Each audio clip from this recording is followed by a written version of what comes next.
6th of May, Rabbi Moore, Parsha Hashavua with Rashi, Kedoshim.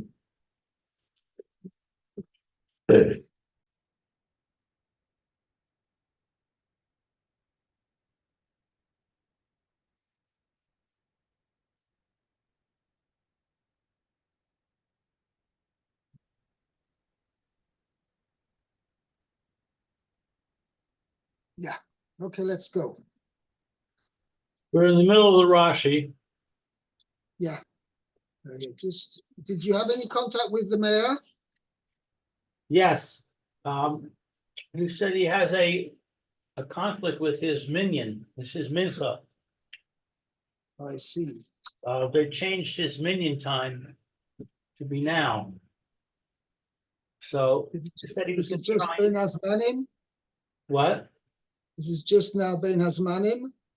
Yeah. Or, Yes. or just now Ben Hazman. Okay. To try and make another arrangement, but he wasn't sure if he'd be here or not. Okay. Okay, let's continue then. All right. So he shall revere his mother and his father. Kan hikdim im. Aim la'av. You have Hain?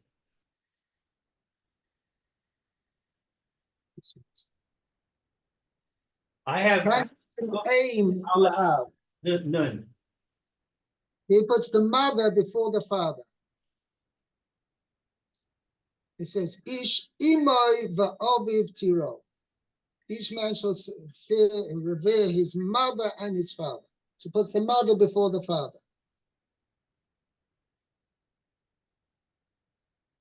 Okay? The fee shegalui lefanav. Because it is revealed before him, shahaben yarei es aviv, that the son reveres his father. Yoter me imo, more than he reveres his mother. Uve kibur, uve kibud. But with regarding honor, hikdim es le'aim.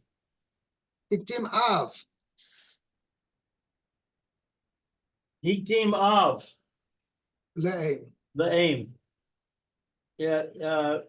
It puts the father before the mother. Lefi shegalui lefanav, because it is revealed before him. Shahaben mechabed es imo, that a son honors his mother. Yoser me aviv, more than his father. Mipnei shemishadauto b'devarim, because she wins him over with words. Whereas the mother has a softer approach to the child than the father.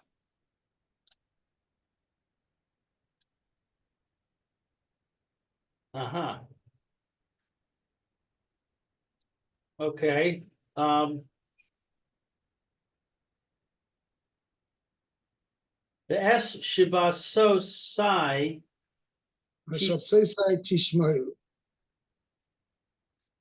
You shall observe my Sabbaths.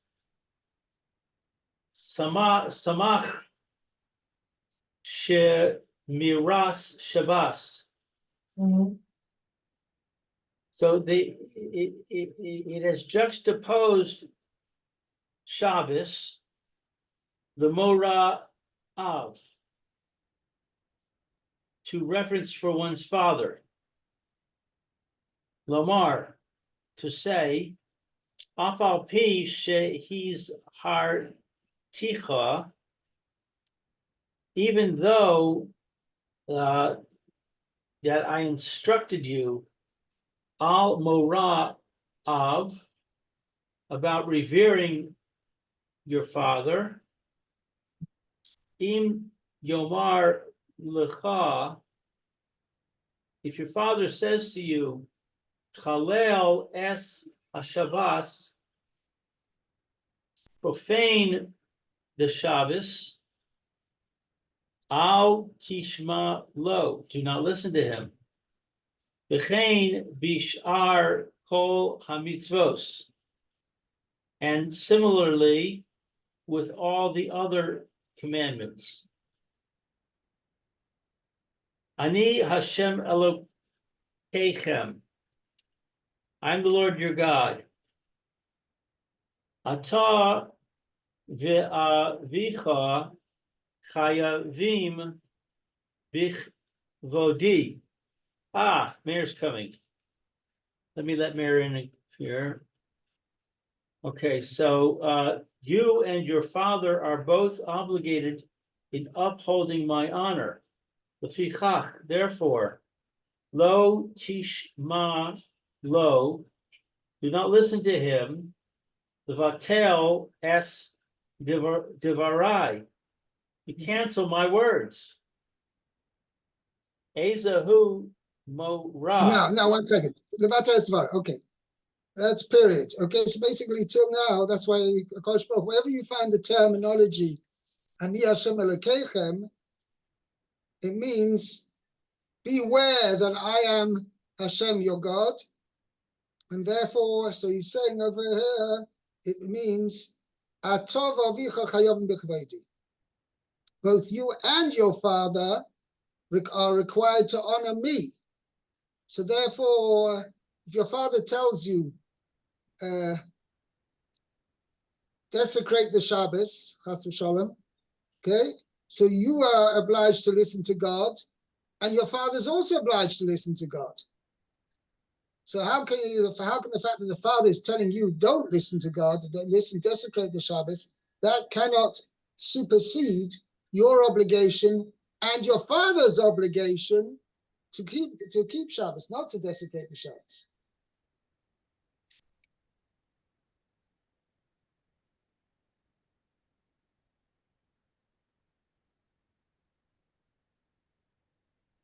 Okay.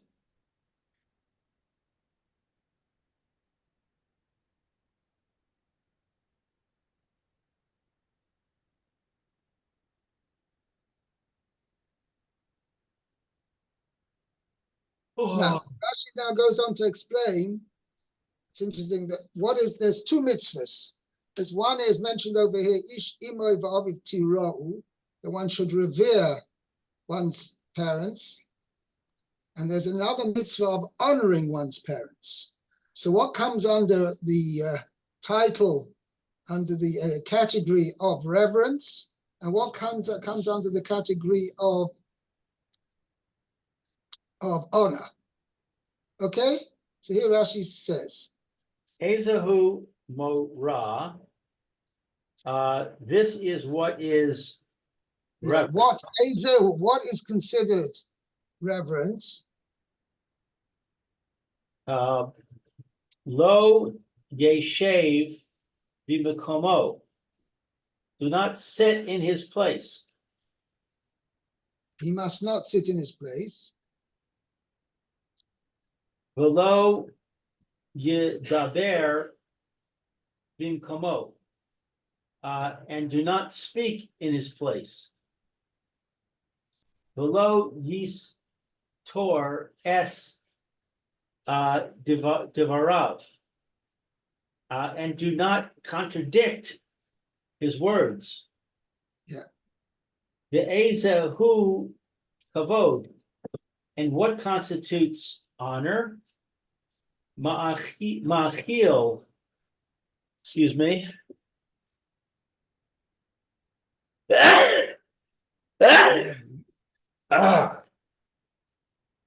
Feeding him, umashkeh, and giving him to drink, malbish, dressing him, umanil, putting on his shoes. Right. Machnis, escorting him in. Umotzi, and escorting him out. Right.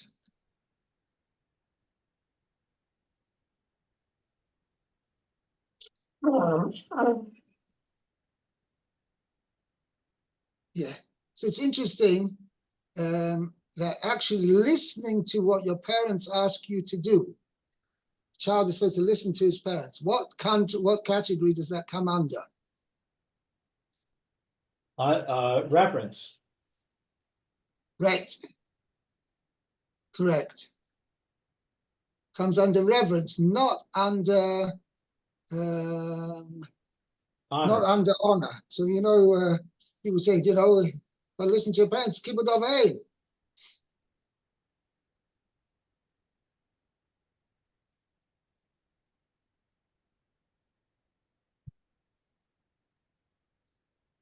But it's not actually kibbud av v'ein. It's not the thing. It's actually ish imoy v'aviv tiro comes under that.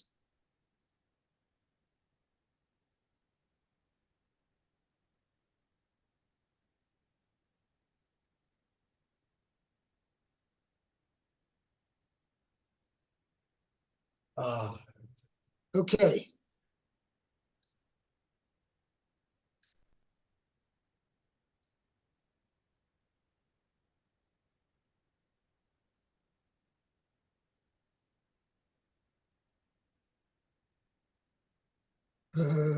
Yeah, let's continue now. Mayor, welcome back, Mayor. Thank you. Thank you. We're in Daled now? Yeah. Okay. Al tifnu el ha'elilim velohei masecha lo ta'asu lachem ani Hashem Elokeichem. Okay. So don't turn to idols and molten gods, I guess. You shall not make for yourself. I am Hashem, your God. Okay. So no idols. Al tifnu el ha'elilim. Do not turn to idols. La'adam, to worship them. Elilim, lishon, el. Let's see. So this word Elim is it's related to Al, not. Oh. Okay. Kalo hu chashuv. And it's not considered as important, I guess. Chashuv.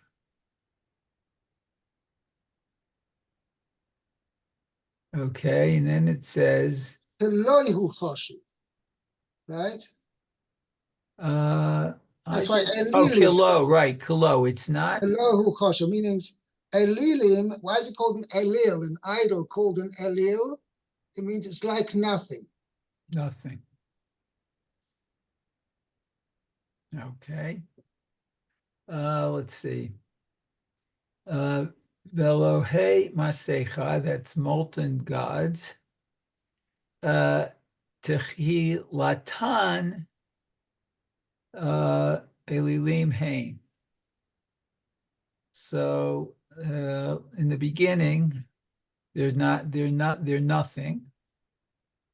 V'imata poneh aharechem.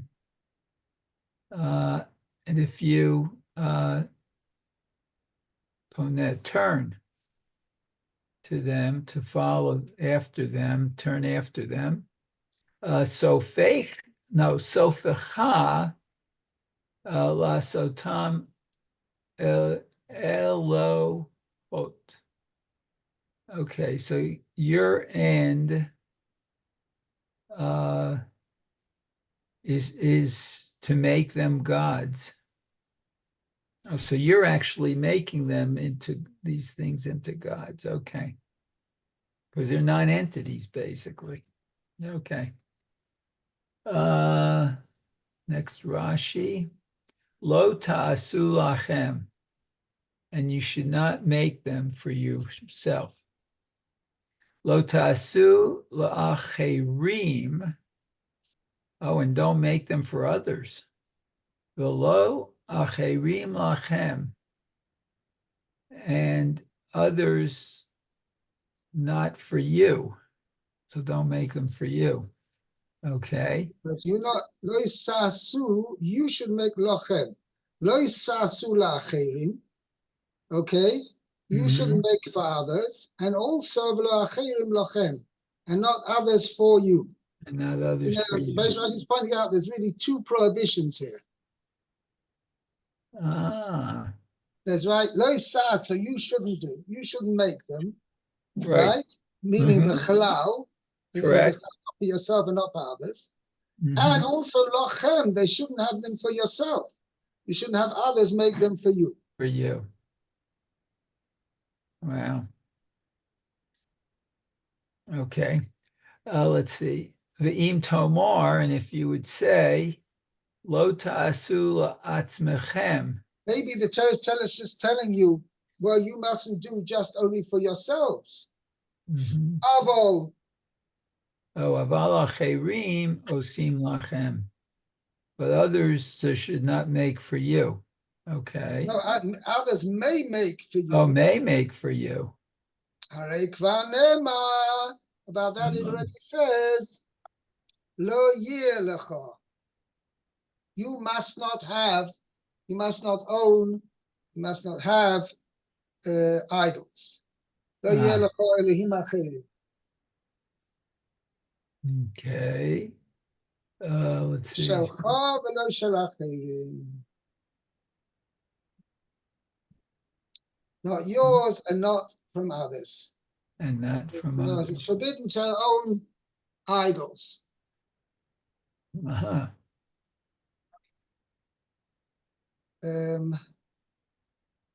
Who told me, I think it was an interesting Misa. Somebody was given a gift by, I was given a gift that was an idol.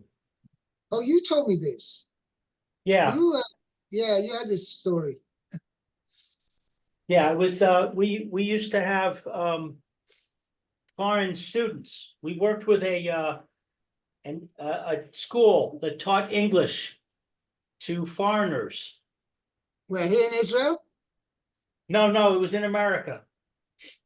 Uh, And they would offer the foreign student an option that they could live with an American family, which would be conducive to them, having more English in their lives and help them to Understand. learn better. right. So, they would pay us rent and we would have them stay in our place, and they would go to school, for a few weeks or whatever. And so we had some students come, and I don't remember what country they were from. But at any rate, it was a country where there's idol worship goes on there. But I do not believe that these particular students were idol worshipers. They basically, bought these little tchotchkes to give to us as gifts. And they were little figurines. And they were very nice. And we accepted them and thanked them very much. And then we were looking at the material that came with them, the little pamphlet. And it said, this one is the god of such and such. This one is the god of such and such. So I went to my rabbi and I said, you know, is this avodah zarah, or is it just you know, is it just it's a tchotchke that you know they have in their culture, and he said it's mamash avodah zarah, throw it in the trash. You remind me, I remember, I don't know if it's still there. I remember in Meir Sharim, in the market, marketplace of Meir Sharim, off the Meir Sharim itself, there's a souvenir store with these little wooden figurines and everything. And I still remember my first impressions going back at least over 40 years ago. And it said, on the thing, all these figurines are praying. Ah,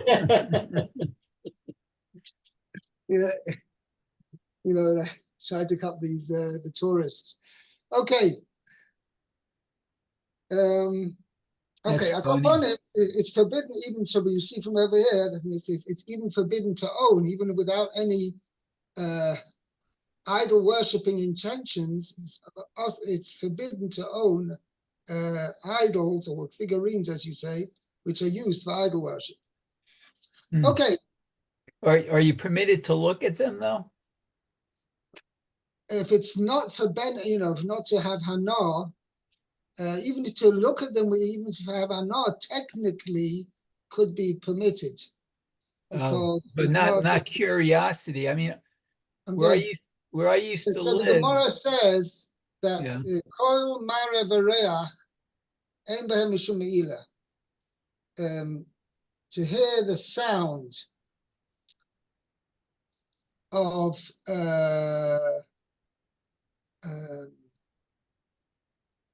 to hear the sound, the music of Avodah Zarah, or look at the beauty of the Avodah Zarah, like it looks to be a nice, fine building or whatever, and smell, there's no din of Me'ila. L'chayra by Avodah Zarah is also not. But Lamaisa, we paskin that it's forbidden all these three things to have Okay. benefit from music of Avodah Zarah, of the gaze at Avodah Zarah to derive benefit, and reach, and to smell Avodah Zarah for the benefit, to the fragrances of the incense, etc. That's all these three things are forbidden. Okay.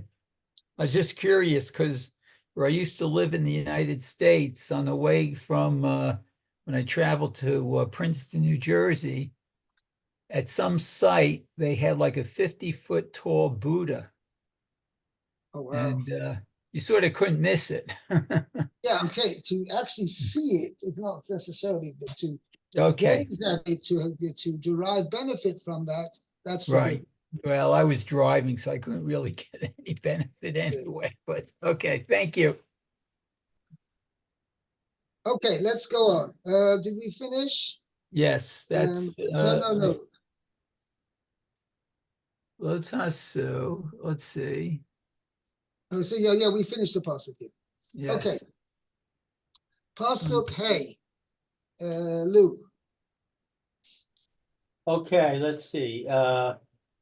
V'chi sees b'chu zevach shlamim lashem lir tzonchem tiz b'chuhu.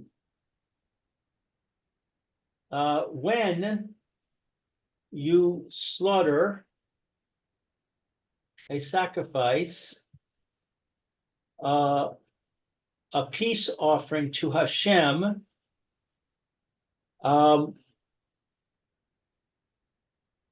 to appease for yourself.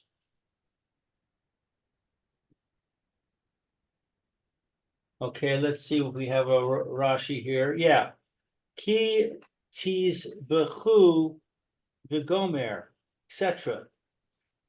Lo ne'em ra parasha zo ella lilamed. This portion was said only to teach Shelo Sehei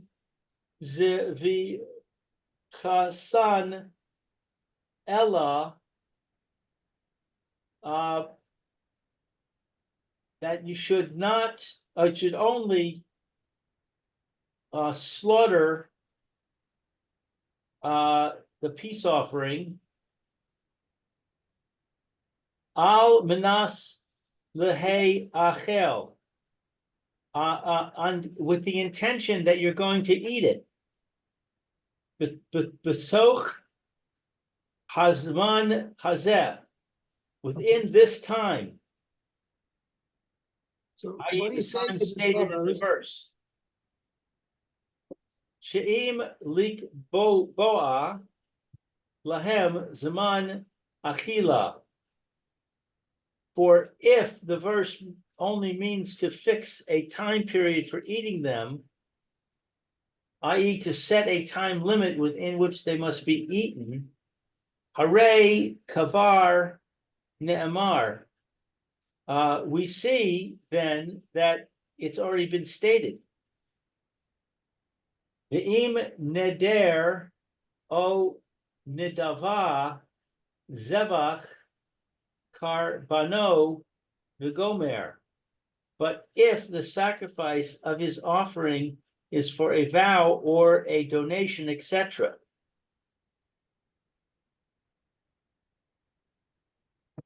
Okay, so what he's saying is as follows. So the literal translation of the pasuk is when you sacrifice a peace offering, peace sacrifice to Hashem, the tzonechem tizbachu, you shall sacrifice it that it should be accepted for you. Now, what Rashi is really going on is on the next pasuk, because the pasuk says on the day of your sacrificing it, it should be eaten, umi macharos, and on the next day. Noisad yom hashlishi, and what's left over till the third day, bo'esh yisarev, shall be burned in fire. So basically, what Rashi is explaining, that when a person sacrifices, i.e., he slaughters the offering to be offered on the mizbeach, part of it to be offered on the mizbeach, and even if part of it is eaten for himself, it has to be done with the right intention. That's you shall sacrifice it, or you should slaughter it, that it should be accepted for you, with the right intention. And that is elaborated on in the next pasuk, pasuk vav, meaning that it should be sacrificed with the intention, or slaughtered with the intention, that it will be eaten at the right time, i.e., on the day of its sacrifice, the day of its slaughtering, and on the next day. And what is left over till the third day is going to be burnt in fire. In other words, without an intention to eat it on the third day. That's basically what Rashi is saying over here. Okay? L'rtzonechem tizbachuhu.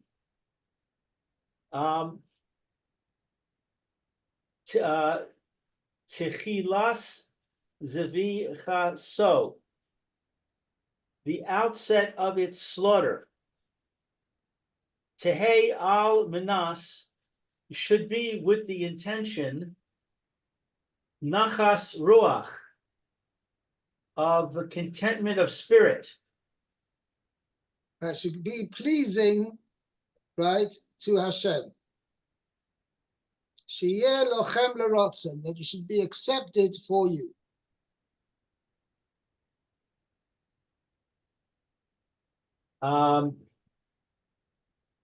She'im tachshavu alav mach sheves pesul, that if you thought about it, a thought that is invalid, lo ye rotzeh aleichem. It will not appease for you, lefanav, before me, before Hashem, lefanai. Lirtzonechem, will appease for you. The root of this word is ratzon, which means a payment in Old French. It Zahu means appeasement. It's the same thing as appeasement, right? right. Right. Zahu lefi pshuto. This is according to the simple understanding. V'rabosenu lamdu mikan. And our rabbis learned from here the misasek dashim, regarding one who performs an unintentional act upon that which is holy, shepsul, that it's invalid, shetzarich, sheyis kavein lishchot, for he must have intention to slaughter.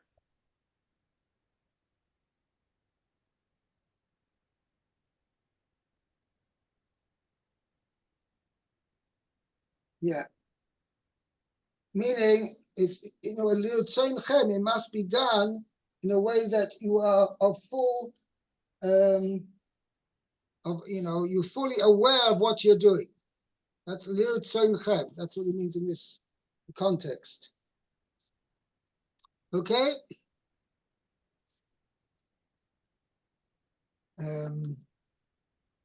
Yeah. They should have a proper kavod.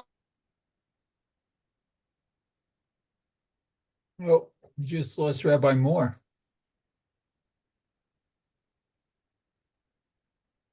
Yeah, I think we're out of time, maybe. Oh no, No, I- he's back. No, we have over 7 minutes. Yeah, Okay, we just lost he's Tiff. back.